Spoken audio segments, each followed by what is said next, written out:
the state of TV measurement is actually a really exciting place and time right now. We're at an inflection point is where we are, and I think it's a recognition of something that's been coming for a long time, which is radically increased competition. There's been a number of companies who've had great capabilities for years, but we're now at a point where we for the best use of advertiser money and for selling products, goods, and services, we need these census level data sets. We need competition to, for these companies to keep, pushing and innovating. And, the fact that we've gone, essentially from a mindset where it was, sort of an incumbent dominated marketplace for a long time, to now the fact that, everyone's now feeling more like, hey, this is really an open competition.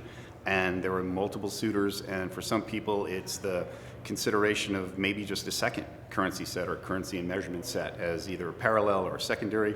But for many, it's the looking and the evaluating with a clean sheet of paper, multiple providers, and understanding what these data sets can bring. And there's an urgency around it, which I'm really excited about. And it took us a while to get here, but here we are in what I think is something that's going to open up a lot of sales advantage, share advantage for marketers over the long term. We'll look back at 2021, 22 and say, that's when the game changed.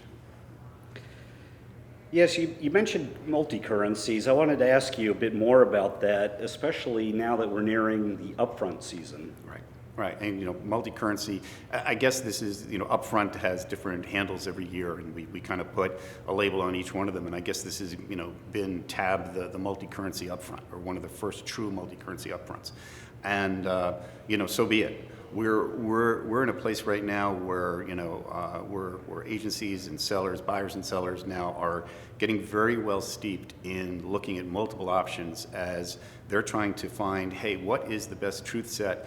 And it's not just finding, say, a single universal truth set. It's finding what's the best truth set for a given client. And all of these companies have got great strengths, and they're right now. Everyone from buy and sell side are aligning on which are the 1, 2, 3 that we really want to take a long, hard look at. So the fact is that I think the absolute minority of deals in the upfront are going to be done on just looking at one measurement currency, quote unquote, truth set. That is going to be a very small subset.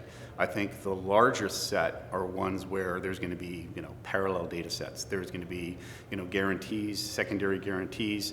There is going to be for every seller and every buyer destination, there's going to be a share of different companies, and it may be 80-20. It may be a third. It'll be a little different for each company, but this will truly be a multi-currency truth set. That's really interesting. Now, for brand managers, what can you tell them about what's going on with measurement, how it will affect them in their marketing plans?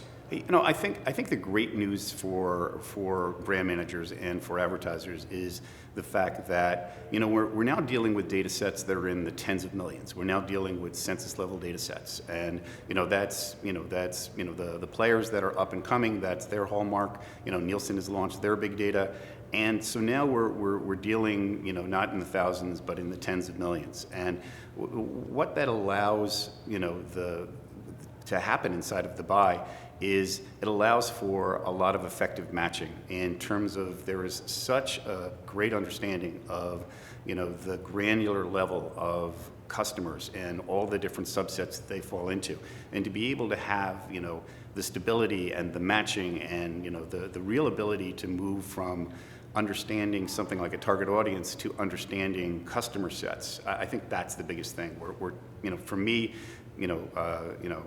for the brand manager, for the advertiser, moving away from the idea of demography as a be-all, but really being able to identify specific customer sets, and then being able to use inside of those same data sets to have the ability to talk about specific outcomes. So I think the advertiser wins both ways: the migration from demography to customers, really, and the migration from a post-buy being not the performance of the buy, but the post-buy being the impact on those customer sets. So to me, it's a big upgrade with respect to, if I'm an advertiser, I'm excited about all this competition.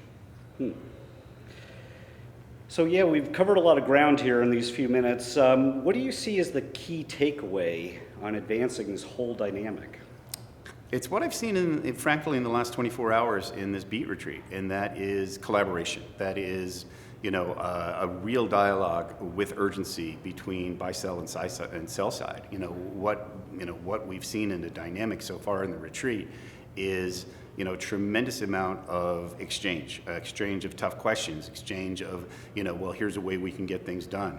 A lot of it all done, within what's accomplishable in the near term and then the longer term. But what we're seeing is a lot of practicality around solutions, a lot of practicality around what's the next right thing in terms of collaboration. But there's this spirit that, it won't be done by one side or the other, that it'll only be done together.